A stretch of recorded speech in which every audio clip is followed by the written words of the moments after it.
ഓം നമോ ഭഗവതേ വാസുദേവായ. ശ്രീ ഗണേശായ നമ. ശ്രീ സരസ്വത്യൈ നമ. ശ്രീ ഗുരുഭ്യോ നമ.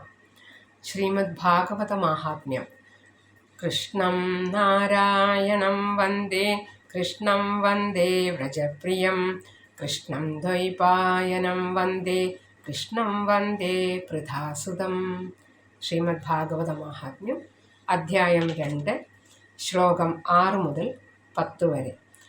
ബദ്ധ്വാഞ്ജലിം ത്വയാ പൃഷ്ടം കിം കരോമീതി ചൈകതാ, ത്വാം തഥാ ജ്ഞാപയത് കൃഷ്ണോ മദ്ഭക്താൻ പോഷയേതി ച.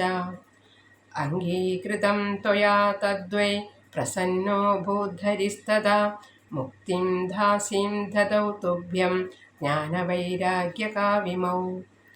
പോഷണം സ്വേന രൂപേണ വൈകുണ്ഠേ ത്വം കരോഷി ച, ഭൂമൗ ഭക്തവിപോഷായ ഛായാരൂപം ത്വയാ കൃതം. മുക്തിം ജ്ഞാനം വിരക്തിം ച സഹ കൃത്വാ ഗതാ ഭുവി, കൃതാദിദ്വാപരസ്യാന്തം മഹാനന്ദേന സംസ്ഥിതാ.